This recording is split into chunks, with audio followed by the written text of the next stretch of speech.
Vous êtes sur Radio Prague International, à l'écoute du programme francophone diffusé depuis la capitale tchèque. Bonjour à toutes et à tous. Lundi, l'Institut français de Prague a organisé une soirée spéciale dédiée à l'écrivain tchèque Bohumil Hrabal autour de 2 films portraits créés dans les années 1990 par le réalisateur Patrick Casals, présent lors des projections. Il est également actuellement en tournage en Tchéquie pour son prochain film consacré à la visite d'André Breton et de Paul Éluard en Tchécoslovaquie dans les années 30. Nous l'avons rencontré et nous vous proposons dans cette émission d'écouter ses souvenirs et d'écouter également les détails de ce futur film, mais tout de suite, le bulletin d'information d'Alexis Rosenzweig. Les informations.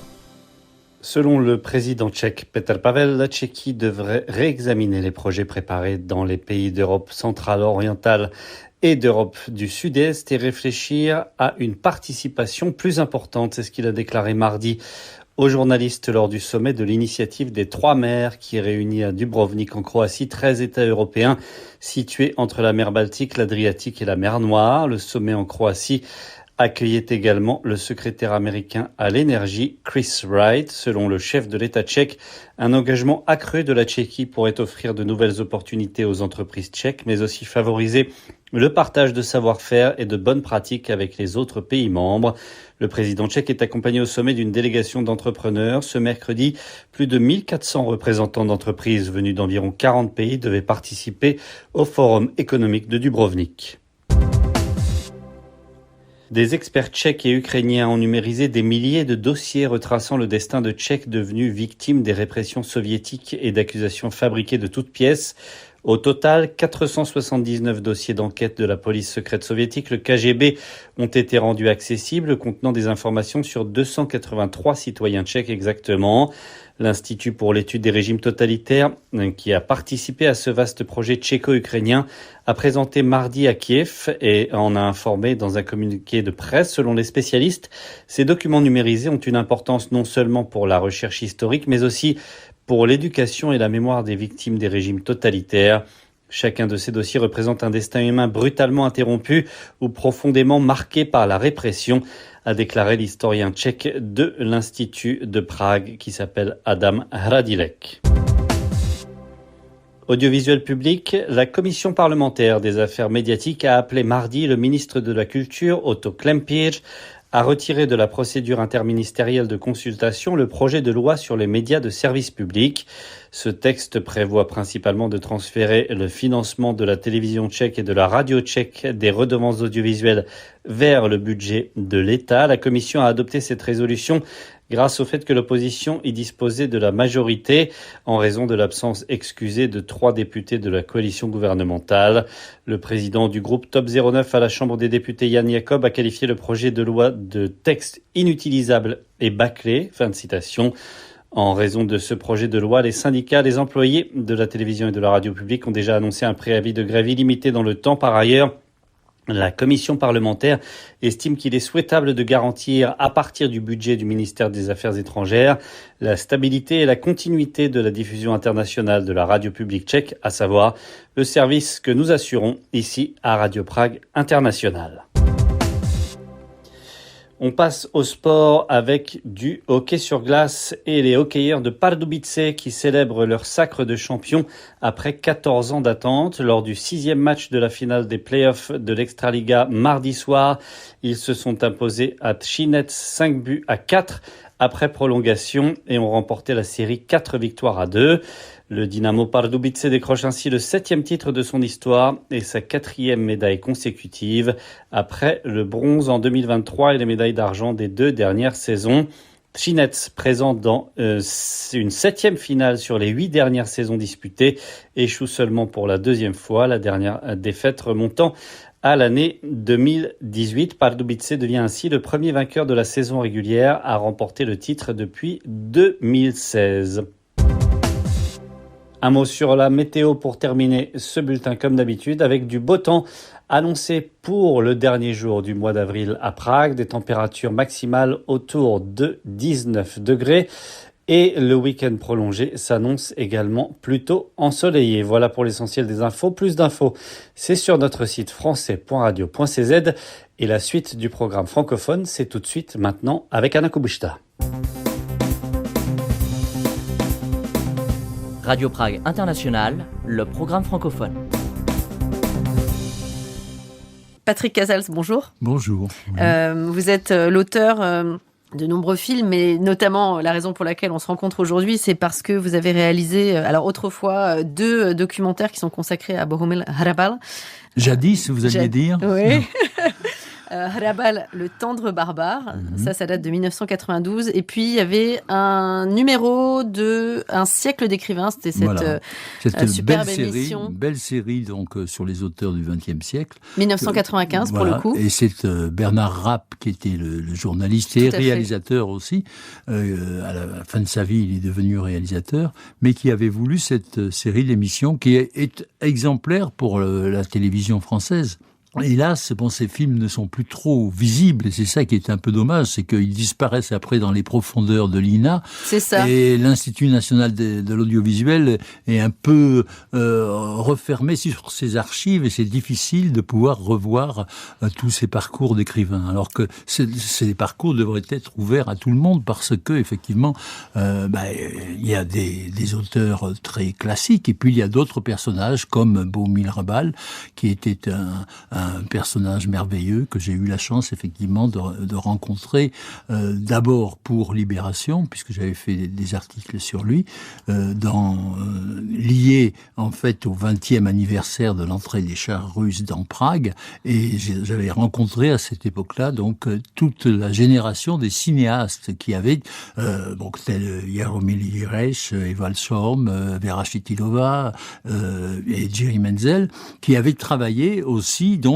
avec Bohumil Hrabal pour cette création de cette nouvelle vague du cinéma tchèque qui m'avait bouleversé moi quand j'étais étudiant donc de cinéma au lycée Voltaire, et que j'allais à la cinémathèque mais aussi dans les salles du quartier latin pour découvrir tous ces films que nous proposaient les réalisateurs tchèques, et c'était formidable. Et je sais que il y avait bien sûr les films comme Les Petites Marguerites de Vera Chytilova, mais le film qui m'a bouleversé, c'était d'abord Ewald Szorm avec Du courage pour chaque jour, qui était un formidable film, et Train étroitement surveillé. Et Train étroitement surveillé, où là ça a été l'amour absolu. Il faut rappeler, que justement c'est tiré d'un roman de Bohumil Hrabal, et qui a été Oscar du meilleur film étranger en 1968. Voilà. Et juste pour préciser d'ailleurs, c'est pas le seul film qui a été justement de la nouvelle vague tchécoslovaque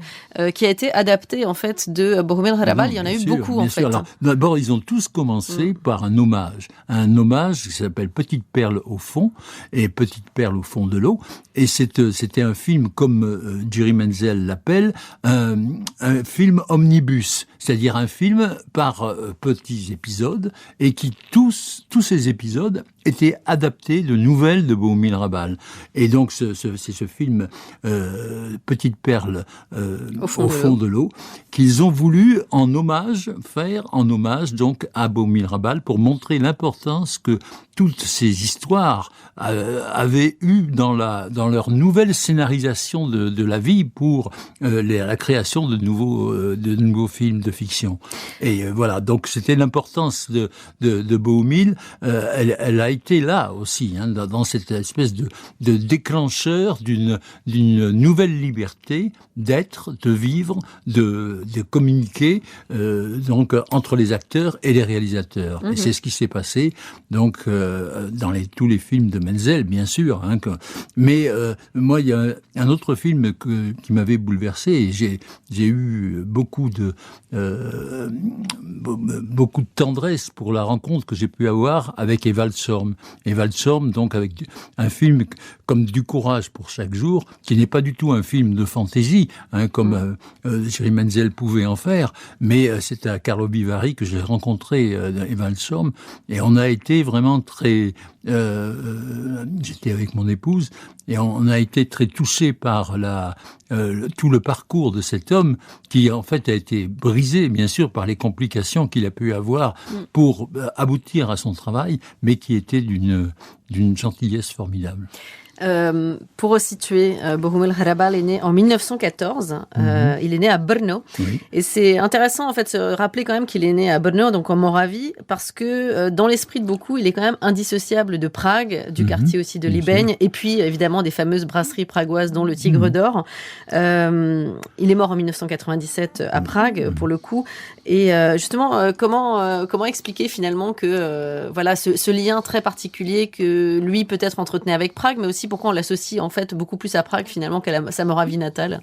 Oui, parce que quand même cette personnalité rabalienne, on l'a rencontrée au fil des jours et au fil des brasseries. C'est sûr que c'était un personnage en permanence scrutateur du spectacle qu'offre la ville, mais en même temps faisant partie intégrante de cette ville. Donc, quand ce matin je repassais encore devant le Tigre d'Or, le Tigre d'Or était fermé, j'aurais bien voulu rentrer à nouveau pour aller voir cet espace. Après le Clémentinum, vous savez, on va voir aussi le Tigre d'Or, parce que c'est de la même amplitude sur le plan des sentiments, sur le plan des émotions qu'on pouvait l'avoir quand on rencontrait un personnage comme Bohumil. Bohumil était un personnage un peu rugueux, pas facile d'accès. Quand on est allé le voir pour la première fois, donc en 88, dans son jardin à Kersko, quand on a allé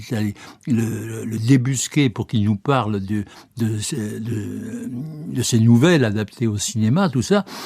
Et il a été extrêmement prudent, inquiet, et puis ensuite, donc, il a vu mon épouse, Claudine, et soudain, son visage s'est éclairé, et il a cru reconnaître son épouse récemment disparue. Elle était blonde comme elle, etc. Et aussitôt, c'est devenu un nouvel enchantement parce que pour lui, son aptitude à séduire était aussi extrêmement pointue. Il savait comment, au fil des conversations, au fil des instants qu'il aimait faire partager aux gens, il y avait des moments où les choses pouvaient se dire, d'autres au contraire où il refusait de discuter, etc. C'était un personnage très très touchant. Vous dites qu'il avait une personnalité rugueuse. Comment est-ce que vous caractériseriez son écriture? Est-ce qu'elle est rugueuse aussi? Non, son écriture, elle est comment dire, c'est plutôt des chemins qui s'ouvrent, qui s'entrecroisent, qui se recoupent. Et souvent au fil de son écriture, il fallait voir comment il écrivait effectivement, et comme il le disait lui-même, c'est-à-dire à la Jackson Pollock. C'est-à-dire que vraiment c'était de l'écriture jetée à partir de sa machine à écrire sur le sol. Et puis alors après, il a eu deux méthodes, mais une de ses premières méthodes d'écriture était de redécouper avec des ciseaux, de reconstruire des phrases, etc., et de refaire toute une géométrie et toute une alchimie de l'écriture. Et pour Bohumil, c'est ça. Alors beaucoup de choses partaient de sa première émotion, et puis ensuite les choses se reconstruisaient. Voilà. Alors donc, mais le canton, c'était un long flot. Un long flot qui vous prenait au fur et à mesure des émotions quand vous lisiez du Hrabal, quand vous lisez toujours du Hrabal, parce que heureusement, même s'il est mort, on peut continuer à le lire, et beaucoup continuent à le lire. Et je disais hier soir au public combien Une trop bruyante solitude est un livre qui m'a bouleversé et que j'ai toujours près de moi.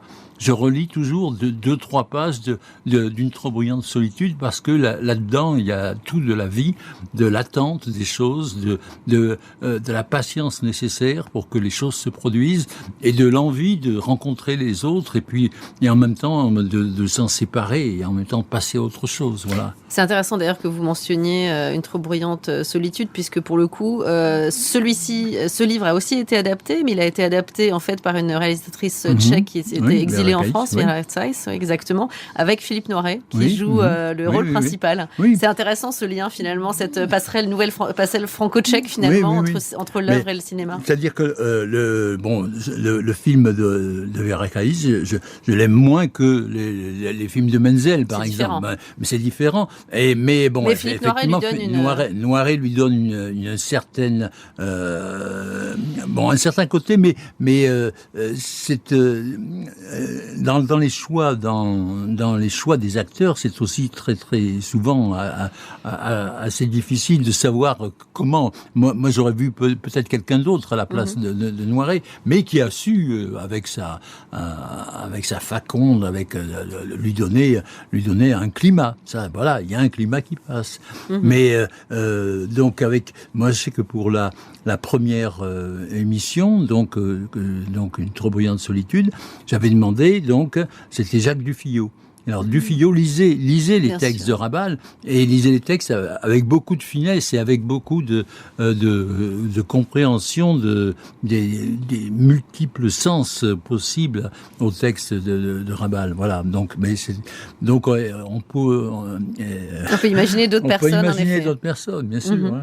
Il est souvent Bohumil Hrabal qualifié d'écrivain ordinaire. Alors c'est intéressant parce que si on regarde finalement le XXe siècle et la littérature tchèque du XXe siècle, et celle notamment qui est connue en dehors des frontières du pays. Pas d'exil comme Kundera, pas de résistance comme Václav Havel qui allait en prison, mais il a quand même souffert de la chape de plomb du régime communiste, puisqu'il a été interdit à partir des années 70. Ses œuvres paraissaient en samizdat. C'est intéressant de voir en fait ces trois personnages littéraires, ces trois personnalités de la littérature tchèque et leur destin très différent, et en même temps, en fait, on retient, ce sont vraiment les trois piliers de la littérature tchèque, peut-être du XXe siècle, en fait. Si on pourrait compter aussi ici Karel Čapek pour la première partie du siècle. Oui, mais bon, c'est curieux, par exemple, que lorsque je suis allé à Brno, j'ai bien sûr visité la bibliothèque Kundera qui a été installée là-bas.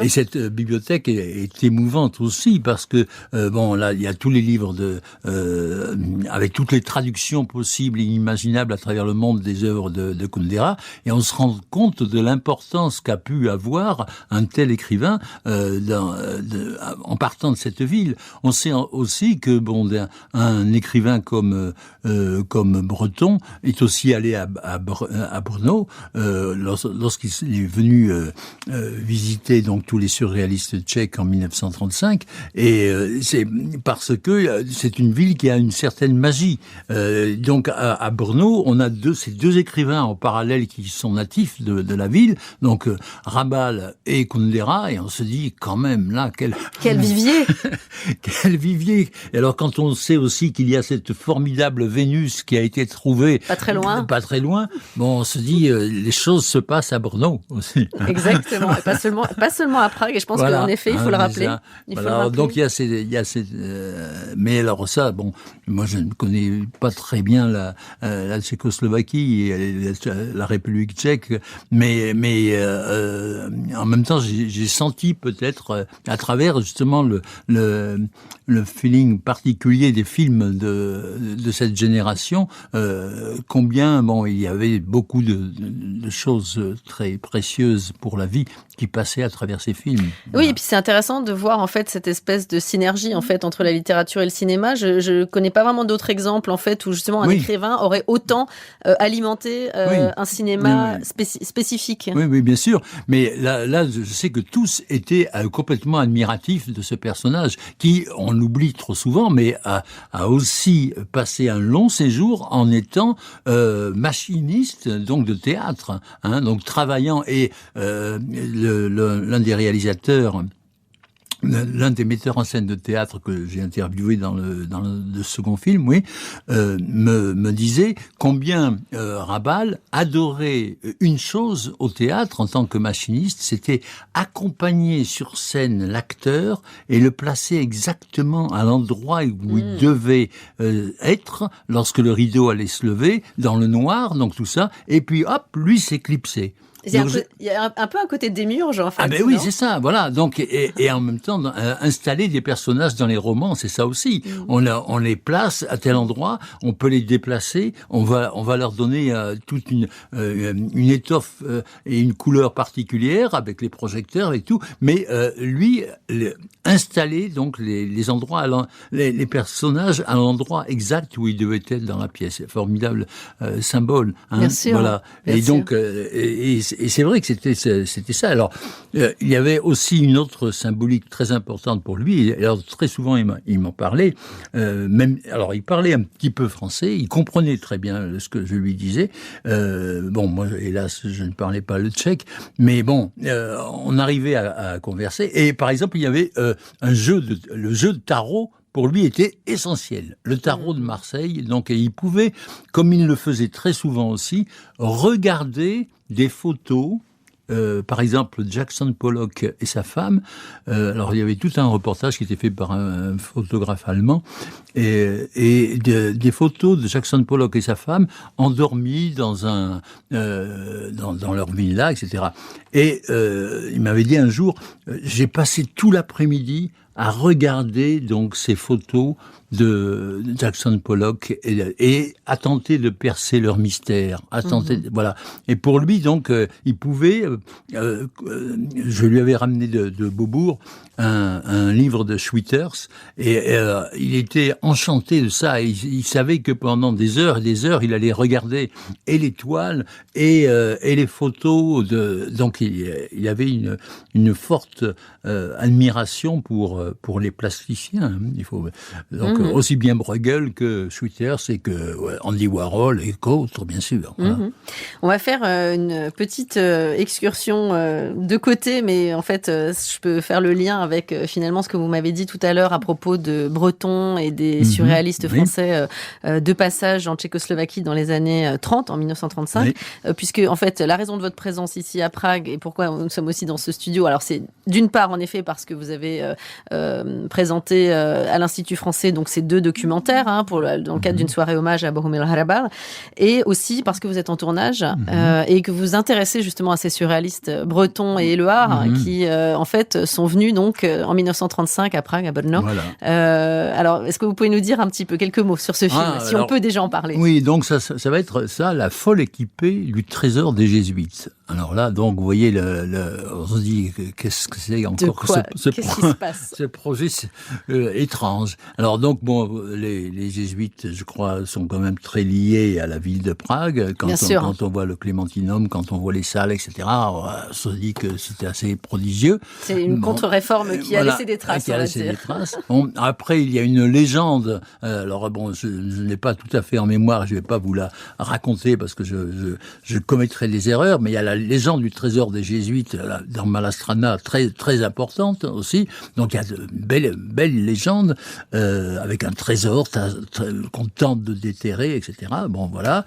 Donc déjà, vous voyez, le film se construit. Et puis, voilà.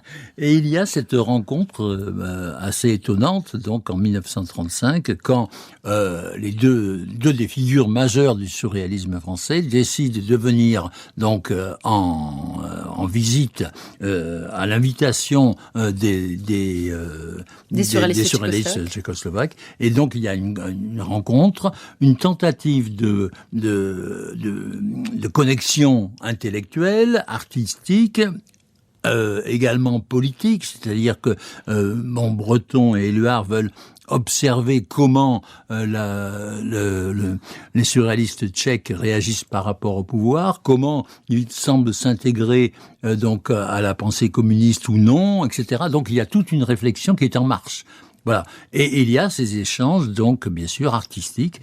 Et alors, il y a Toyen est là, Nesval est là, Hansel est donc le metteur en scène du Trésor des Jésuites et prépare, lui... Qui est une pièce de théâtre. Qui est une pièce de théâtre. Alors, la pièce de théâtre écrite par André Breton et par Louis Aragon, mais Louis Aragon déjà était en bis-bis, si on peut dire, avec Breton, donc il y avait déjà... Mais ils sont venus quand même pour assister, pour ne pas assister à la première, parce qu'elle a lieu plus tard au mois de mai, mais pour assister aux prémices de la création de cette pièce qui était prévue dans un programme spécifiquement pour la venue de Breton et d'Éluard. Alors donc il y a tout un récit formidable à faire autour de cette aventure, de cette épopée, et il y a surtout eu une seule représentation le 17 mai 1935 à Prague donc de la pièce Le Trésor des Jésuites, et après plus rien. Voilà, donc la création, c'est pourquoi, bien sûr, le film doit se faire, puisque c'est un événement incroyable qui a pu se... Alors, bon, moi, j'ai déjà, comme j'ai beaucoup travaillé sur une actrice française qui était l'héroïne des films de Louis Feuillade, qui s'appelle Musidora. Et dans cette pièce, le trésor des Jésuites revient sans arrêt sous différents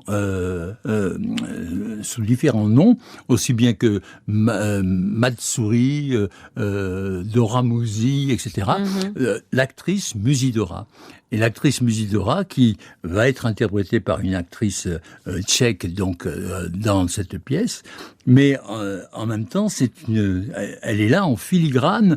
Et j'ai eu la chance de filmer donc ce manuscrit de Breton et d'Aragon, qui appartenait donc à la collection de Daniel Philippaki, et qui est un magnifique manuscrit écrit à 4 mains, donc avec aussi bien les dessins que faisait Breton d'un côté, les textes rajoutés, et dans les cafés, dans un café, donc dans l'un de leurs cafés où ils se réunissaient, tous les surréalistes se réunissaient, ils ont écrit cette pièce. Alors, ils étaient jeunes, hein, il y avait 31 ans, mais cette pièce était un peu une sorte de fantaisie qu'il se proposait donc de faire jouer par Musidora, et Pierre Lazareff, célèbre journaliste donc français, fait un reportage dans Gringoire, je crois, où il raconte la visite de Breton et d'Aragon à Musidora pour lui faire la lecture